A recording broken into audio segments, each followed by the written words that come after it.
Bismillahirrahmanirrahim. Assalamualaikum warahmatullahi wabarakatuh. Alhamdulillahi rabbil alamin. Nahmaduhu wa nasta'inuhu wa nastaghfiruh wa na'udzu billahi min shururi anfusina wa sayyiati a'malina. Man yahdihillahu fala mudilla lahu wa man yudlilhu fala hadiya lahu. Asyhadu an la ilaha illallah wahdahu rabbi la syarika lahu wa asyhadu anna Muhammadan abduhu wa rasuluhu safiyyuhu min khalqihi wa khalilihi. Ibadallah, usikum wa iyaya bittaqwallah faqad fazal muttaqun.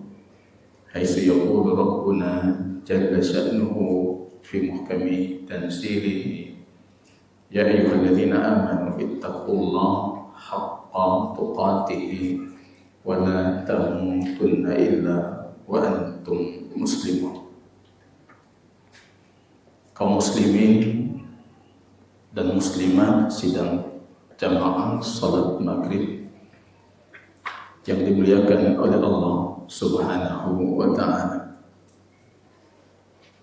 Pujian dan syukur yang tiada henti kita panjatkan kehadiran Rabb kita Allah atas taufik, rahmat, hidayah, inayah, tarbiyahnya yang sangat khas, sangat khusus, sehingga memberikan kita kesempatan sampai detik ini masih menunaikan fardhu Allah, berkumpul di rumah Allah, yatadarasunahu fima bainahum, saling mengkaji ilmunya Allah di antara mereka, sehingga turunnya ketenangan, turunnya kasih sayang, dan Allah menyebutkan nama mereka di sisi para malaikatnya yang mulia.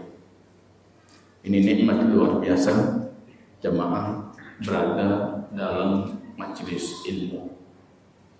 Apalagi yang kita kaji itu hadisnya Habib kita baginda Rasulullah Sallallahu Alaihi Wasallam. Mengkaji langsung apa yang dituturkan oleh Nabi Allah, mengambil petunjuk langsung dari petunjuknya baginda Rasul Sallallahu Alaihi Wasallam. Kaum muslimin yang Allah muliakan, satu dari petunjuk baginda Rasul Sallallahu Alaihi Wasallam, ketika kita mendengar imam itu membacakan ayat tentang surganya Allah, tentang nikmat akhirat, baginda Rasul kana yaqul Allahumma inni as'aluka jannah. Dalam kondisi salat kita berdoa, ya Allah, aku minta kepadamu surga itu.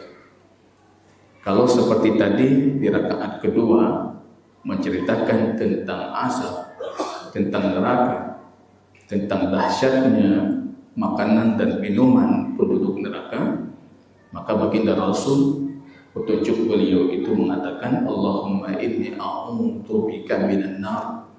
Ya Allah, aku minta perlindunganmu dari neraka. Itu terus kita lakukan sehingga salat kita itu menjadi penghalang antara kita daripada perkara keji dan munkar. Kaum muslimin dan muslimat yang Allah muliakan, kita lanjutkan penjabaran hadis sebelumnya, yaitu tentang faslun fi sifati ghusli an-nabi sallallahu alaihi wasallam, tentang sifat mandi junubnya baginda Rasul, yang sudah sedikit banyak kita uraikan di pertemuan sebelumnya tentang hadis Maimunah, ataupun hadis satu lagi yang hampir sama prakteknya, hadis Aisyah radhiyallahu taala anha tentang cara baginda Rasul mandi. Mungkin orang lain memilih hadis Aisyah sebagai hadisul bab, hadis pokok, hadis induk tentang tata cara mandi. Tapi kalau saya memilih hadis Maimunah di dalam kitab atau kutub yang kita namakan Ummahatul Aqwabin. Karena dari sisi hadis Maimunah, terapan cara mandi Nabi itu lebih luas, lebih komprehensif, lebih sempurna, lebih menyeluruh. Walaupun hakikat kesempurnaan itu kalau kita gabung dua hadis ini. Dan lebih sempurnanya lagi kalau kita gabung semua hadis-hadis yang diriwayatkan oleh para istri Nabi lainnya. Ummu Salamah punya hadis tentang mandi Nabi, Ummu Habibah punya. Itu kalau kita gabungkan semuanya, maka tata cara mandi itu akan lebih sempurna. Jamaah kaum muslimin rahimani wa rahimakumullah. Kita kaji kemarin hari hadis Maimunah, istri baginda Rasul yang jarang terdengar.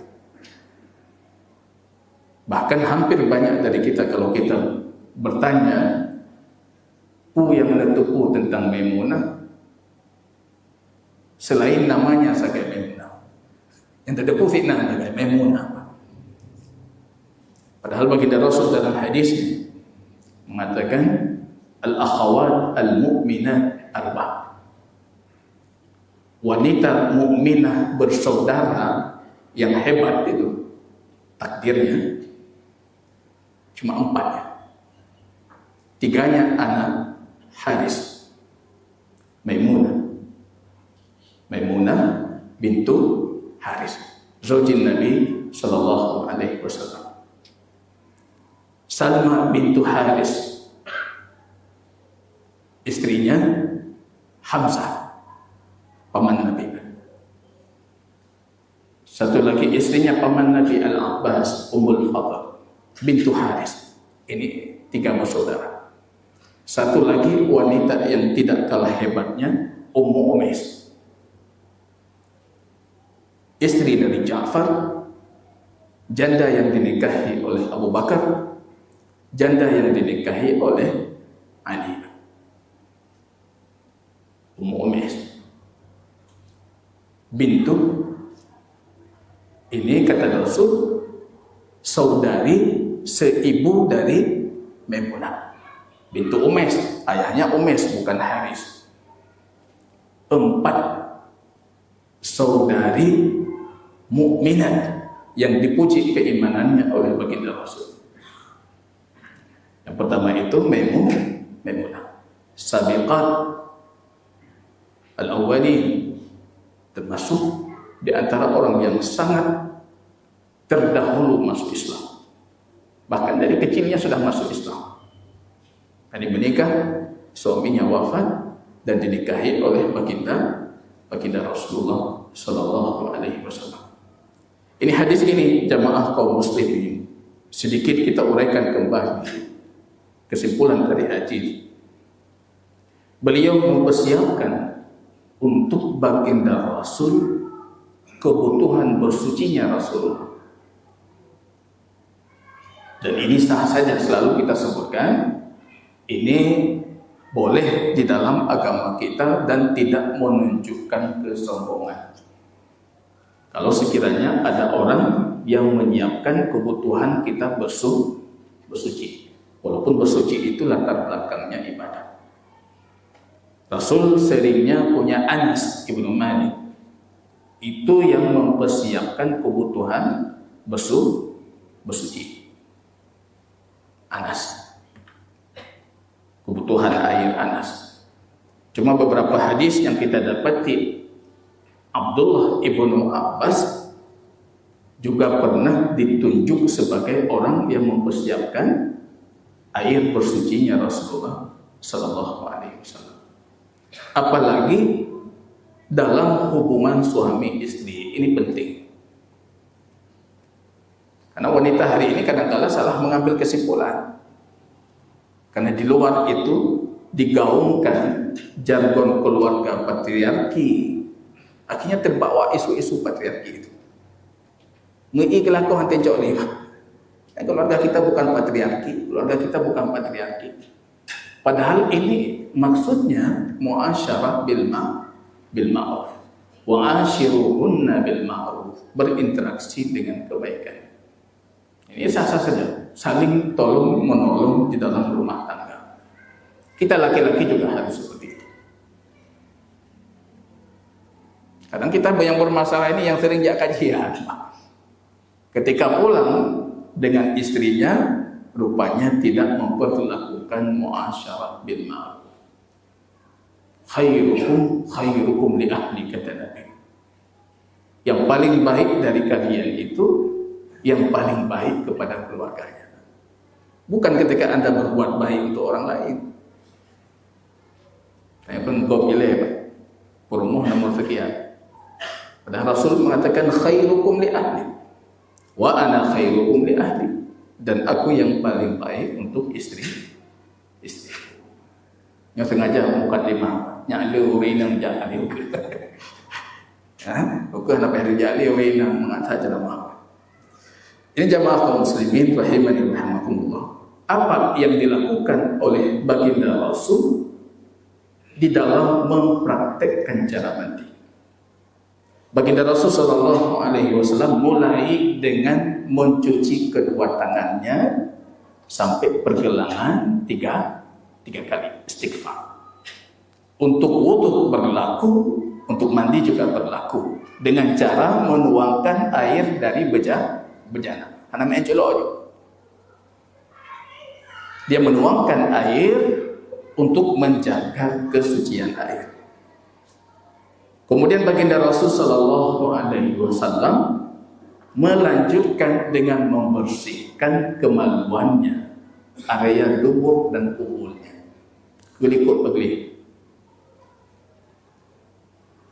Setelah itu berdasarkan hadis Maimunah, beliau memukul tangannya ke dinding yang terbuat dari tanah, ngepeh.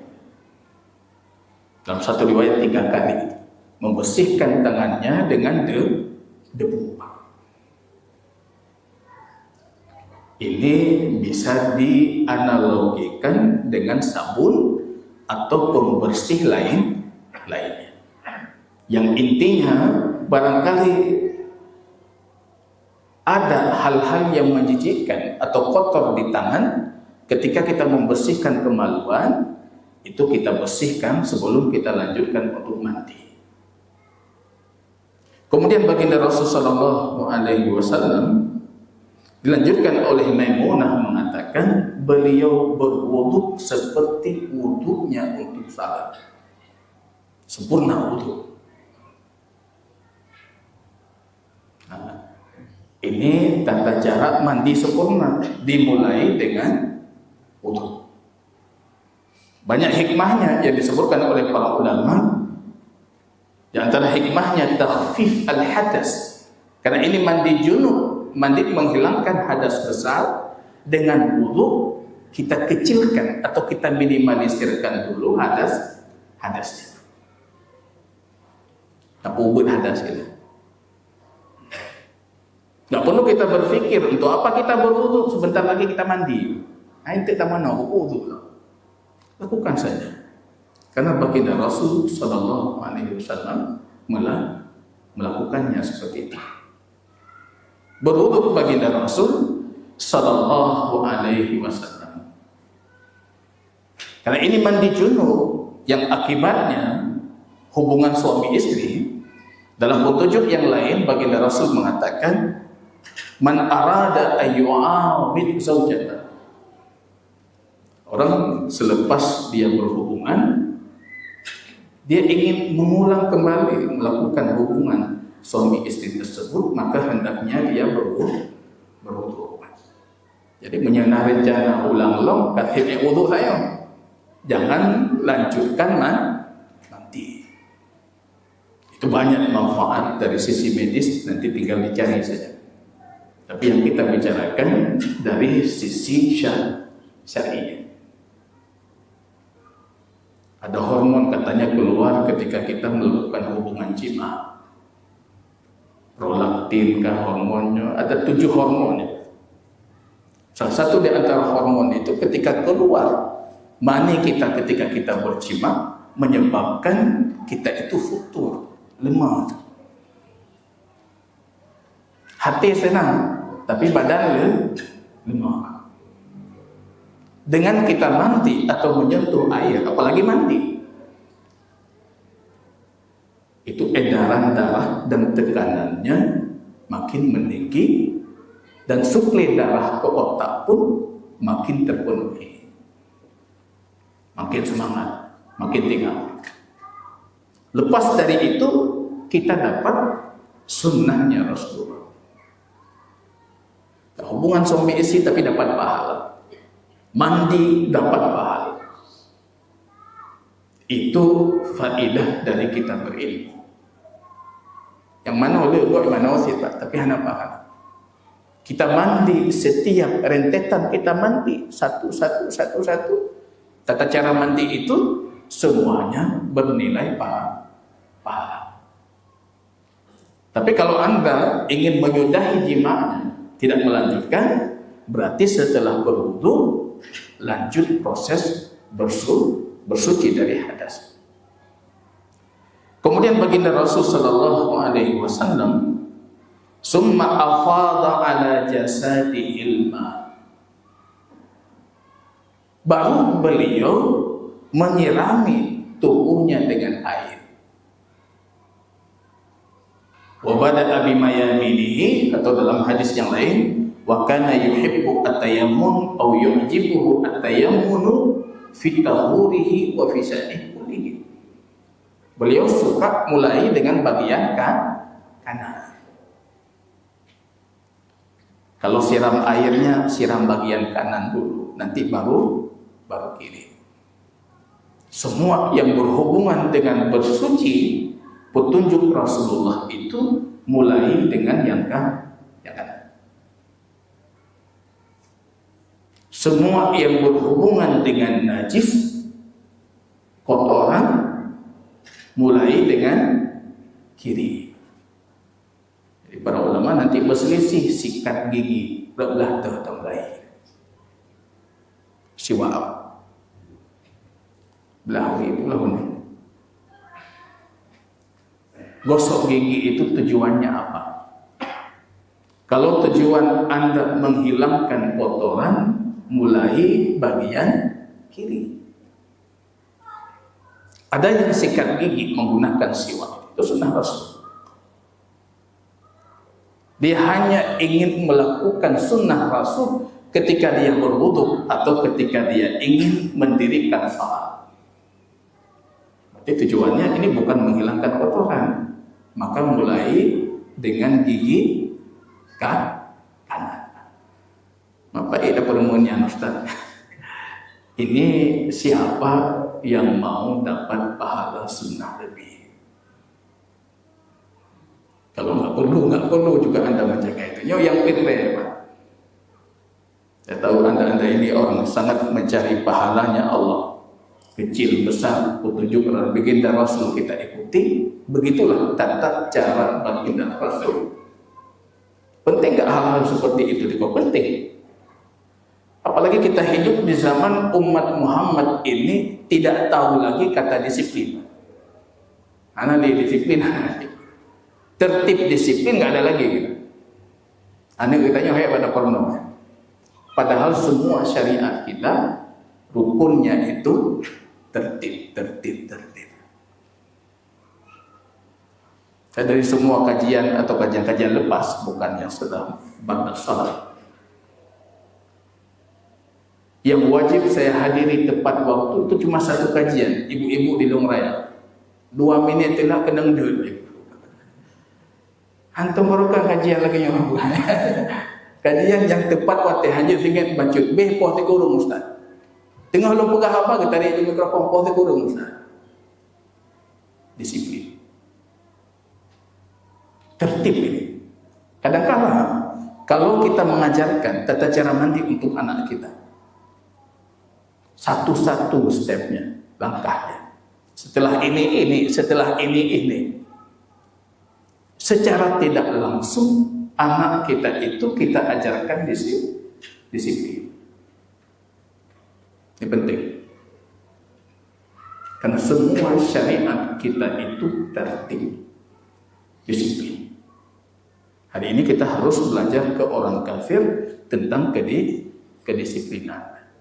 Ya, ini sungguh sangat mengecewakan bagi kita Muslim, orang-orang yang mempelajari petunjuknya baginda Rasul Sallallahu Alaihi Wasallam. Berwuduknya baginda Rasul seperti wuduk salatnya.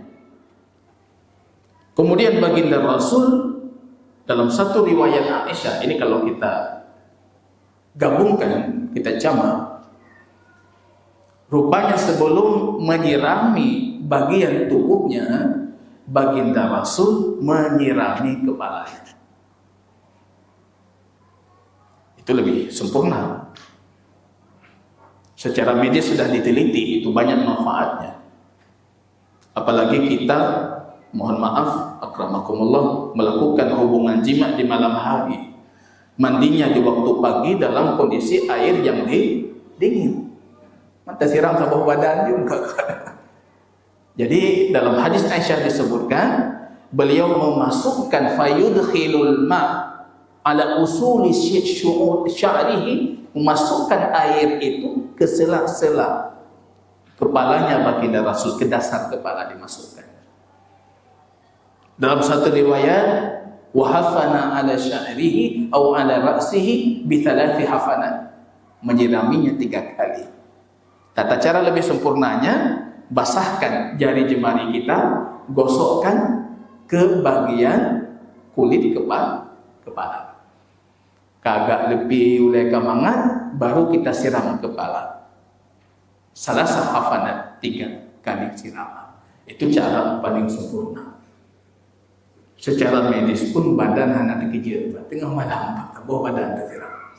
Tapi kalau ini badan sudah rileks, menerima tekanan suhu badan pun menerima kondisi air dingin, baru kita lanjut menyirami bagian dari bagian tubuh.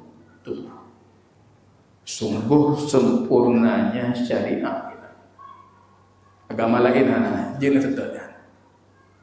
Begitu detailnya kita diajarkan. Rasul kita mengajarkan. Jadi masalah raya, belen tanya, yang ubud mata nggak pernah. Kalau ada orang mengatakan ini Rasul tidak mengajarkan, yang kecil saja sempat diajarkan, apalagi yang besar-besar. Perkara ubudnya, cara duduk di kamar mandi, cara mandi, sampai sedetil itu diajarkan. Nah, kita patut berbangga dengan syariah yang kita wariskan ini. Kemudian baginda Rasul Sallallahu Alaihi Wasallam, dan terkhusus ini karena ada ummahat di belakang, kita kompromikan dengan hadis Ummu Salamah. Ya Nabi Allah, kuntu asyuddu dhufra ra'si. Dalam satu riwayat ada satu dhufar. Rupanya Ummu Salamah itu termasuk golongan wanita yang suka mengikat rambut. Mengikat rambut apa namanya? Mengkepang rambut. Dan beliau seringnya mengepangi rambutnya 3 kepangan. Bertanya ke Nabi Allah, kalau aku mandi atau tahharu minal jinabah, anfudu sya'ra ra'si, haruskah aku melepas kepangan itu? Apa kata Nabi? Lah, enggak perlu. Ini putru urina. Ada urina pada pegang malamnya tak ibadah. Gitu oleh urina hai dong ye. Oh, kali udah ikan. Rambut sudah kukepang. Ada masalah banyak. Tinggal sirami ke atas kepalanya. Tidak perlu dilepas kepangan. Dalam satu riwayat di situ disebutkan lil jinabati wal hidah, untuk junub dan haidku.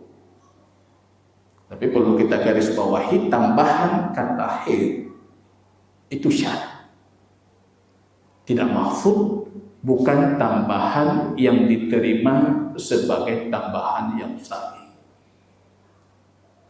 Saya secara ilmu hadis lebih memilih itu. Kalau haid atau nifas hendaknya dilepas ke pangan lebih utama. Ya, takut nanti ada pandangan Ibnu Taimiyah, Imam Ibnu Qayyim yang menyebutkan wajib melepas ke pangan. Karena hadasnya lebih besar dibandingkan hadas junub. Dan frekuensi junub itu lebih banyak terjadi dibandingkan haid. Jadi ada tarkhisnya, ada keringanan yang diberikan oleh syariat untuk para bunda, para ummahat, ya, tidak perlu dia melepas kepangan. Silakan dia mengguyur air di atas kepangan kepalanya. Tapi kita ada hadis muttafaqun alaih ketika berbicara tentang haid, baginda Rasul mengatakan unfudi sya'raki wamshiti. Lepaskah kepangan rambutmu dan sisirlah rambutmu. Jadi guyup sugut balik. Jadi ini membedakan, walaupun mayoritas para ulama dari pandangan fikih 4 mazhab memilih tidak perlu dilepas kepangan baik untuk junub atau haid. Ya, karena ada perselisihan dan kekhawatiran kita itu justru pandangan yang harus melepas lebih kuat, lebih utama para ummahat melepas kalau untuk haid dan nifas. Tapi kalau untuk junub nggak perlu. Ya, silakan mandi, cukup dengan mengguyurkan air ke atas bagian kepalanya. Jamaah kaum muslimin yang Allah muliakan, summa afadha ala jasadihil ma. Kata ifadah itu menunjukkan airnya banyak. Maka kita punya tawaf ifadah. Kalau kita haji, tawaf terakhir sebelum wada. Karena banyaknya orang tawaf itu dinamakan ifadah. Afadha menunjukkan ini cara mandi baginda Rasul. Bagaimana beliau mandi dalam kondisi sangat menghemat penggunaan air, efisiensi air. Air itu energi penting. Islam menjaga air itu luar biasa dalam syariat. Asal kehidupan dalam hadis Al-Bukhari. Dulu nggak ada kehidupan, yang ada cuma air, dan semuanya tercipta dari itu. Energi besar. Ijma' para ulama, kita kata Imam An-Nawawi dalam Al-Minhaj, orang yang berwudu di tengah sungai, wudu tengah kerung, kemudian mencuci mukanya 4 kali, maka dia sudah melakukan perkara haram. Itu israf yang diharamkan, itu boros yang diharamkan. Padahal darah muka pergi terendam dalam kerumpak tetap haram. Begitu kita diajarkan untuk efisiensi menggunakan air. Cara mandi supaya air hemat apa? Guyur yang menggunakan air yang banyak itu cuma guyur terakhir. Jadi cebek bak formulai juga taruh juga. Di sini kita bersih tidak, air banyak. Maka ketika sahabat Rasul meriwayatkan hadis baginda Rasul sallallahu alaihi wasallam tentang bagaimana cara mandinya baginda Rasul sallallahu alaihi wasallam, rupanya salah satu tabi'in berdiri dia ketika mendengar hadis baginda Rasul. Dulu beliau mandi cukup dengan 1 sa'. 1 sa' itu ini 1 mud, ya, kurang sedikit dari 1 mud. 1 sa' 4 mud, berarti cuma 4 galon. Tempat ini 4 aqua gelas kecil ini. Ini kurang 1 mud. Anggap saja 5 aqua gelas kecil ini. Tabi'in itu langsung bangun mengatakan, la yakfini. Itu enggak cukup untukku. Sahabat Rasul itu marah, mengatakan kana yakfi man huwa atqa minka wa atha. Air yang segini itu cukup orang yang lebih bersih darimu dan dia lebih bertakwa darimu, yaitu Rasul. Kenapa banyak kita hari ini mengatakan nggak cukup air itu? Karena cara mandinya salah. Baginda Rasul itu ifadah cuma di terakhir. Sebelumnya sudah beliau menyirami sedikit, menggosok-gosok tubuhnya. Kalau kita hari ini menggunakan sabun, menggunakan sampo, gosok-gosok dengan sedikit air. Dan terakhir baru kita menggunakan air. Bentang mulai phone kata bohula. Tengah tahunnya tabah pula. Bak terakhir leboh pula nanti. Zalim. Boros. Haram tidak Pak. Kalau sekiranya di tengah sungai, ijma' para ulama haram, apalagi bukan di tengah sungai. Haram. Nanti coba baca data-data ilmiah hari ini yang sering disebarkan oleh Dinas Perairan tentang kekhawatiran kekeringan yang akan melanda Aceh di tahun sekian. Ini salah satu bentuk hukuman dari Allah Ta'ala atas kita yang sama sekali tidak perhatian di dalam menggunakan air. Ini kondisi budaya masyarakat kita yang salah. Awal waktu di Arab tapoh tima iubut fepa lumpuh fepa. Karena lebih darinya teh anak tatumei. Air perlu kita beli. Kami di Yaman membeli air mandi, air buang air. Tabloid. Gak mungkin kita boros. Tapi ketika pulang ke sini rupanya tradisi masyarakat ini. Nah, kita yang nyodita begitu. Golong mana utang. Kali itu. Tapi caranya dengan cara Rasul. Ifadah itu terakhir. Summa tanaha. Dalam satu riwayat summa tanahna. Kalau tanah berarti baginda Rasul mencari tempat lain yang lebih kering yang tidak mengotori kakinya. Ini menunjukkan bagaimana sederhananya rumahnya baginda Rasul sallallahu alaihi wasallam. Lantainya itu tanah. Ketika beliau mandi terjadi kepada kakinya, beliau mandi tapi kakinya bisa kotor karena lantainya tanah. Ketika mau mengakhiri mandinya, beliau akan beranjak ke tempat di sampingnya yang belum terbasahi dengan air. Baru di sana beliau mencuci kaki. Atau riwayat yang kedua tanahna. Tanahna itu artinya apa? Itu sunnah juga ketika kita mandi. Lihat tamano, kita pastikan dulu tidak ada sisa-sisa akramakumullah dari air mani kita, dari air yang menjijikkan itu yang masih di area kemaluan. Dengan kita tanah, itu bisa mengeluarkan yang tersisa apa? Nah, sisa-sisa apa itu kita terbersihkan lagi. Nah, jadi dia juga beda. Orang kali belajar sunnah yang golompak. Nanti terdengar mana? Akhirnya kena tebikkan. Selepas dia kencing, untuk memastikan kalau kencing yang ada di area kemaluannya sudah dipastikan suci keluar. Kita tidak peduli tentang hal itu. Itu bagian dari istibra' minal baul. Dosa yang dianggap kecil padahal besar. Wa ma yu'adzabani fi kabir. Dua orang itu tidak diazab di kuburnya karena perkara besar. Bal huwa kabir dalam riwayat. Mereka menganggapnya kecil padahal di sisi Allah itu besar. Istibra' minal baul. Istibra' itu melepas diri dari kencing dengan cara yang paling sempurna. Yaitu tanahna. Dan tanah artinya dia mencari tempat di samping. Kalau hadis Maimunah, beliau mengakhiri mencuci kakinya dan tidak mencucinya ketika wudhu.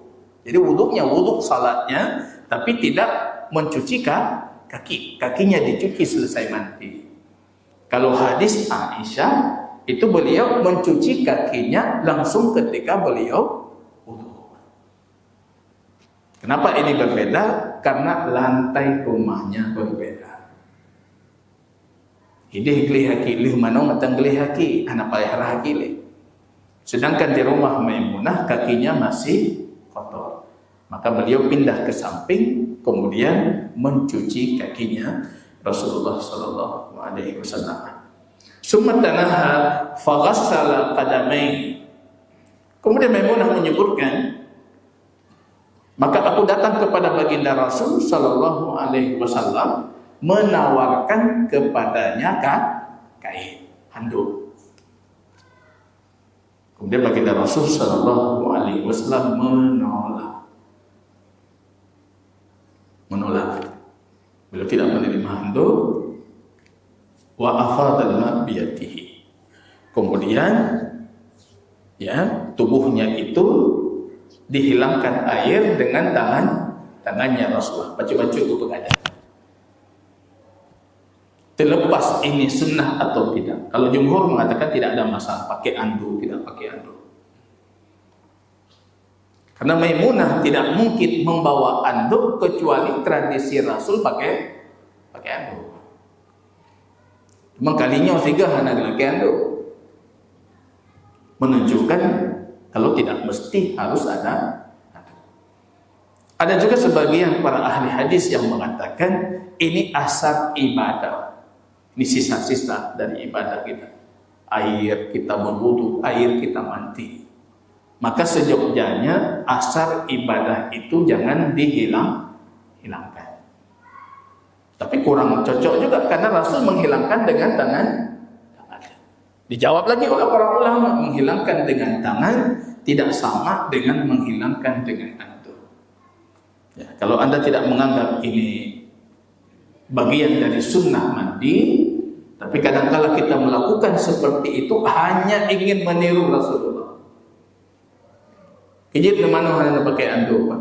Ya, khusus untuk mandi junub atau mandi wajib hanya untuk meniru Rasulullah. Terlepas itu sunnah tidak, tapi niat Anda meniru baginda Rasul itu cukup yakin memberikan Anda pahala. Jangan dijadikan dalil hanya payah belum anduk di rumah. Karena uragamnya kita salah di rumah. Gua rumah tanya bang belajar hadis hanya payah pakai anduk ni. Kaji nganduk awalnya. Itu salah tempat. Baik jemaah kaum muslimin, barangkali satu pertanyaan atau dua kita persilakan. Kalau ada, kalau tidak ada, tidak ada. Tidak ada, kita cukupkan. Jazakumullahu khairan katsiran. Subhanakallahumma bihamdika asyhadu an la ilaha illa anta astaghfiruka wa atubu ilaik. Assalamualaikum warahmatullahi wabarakatuh.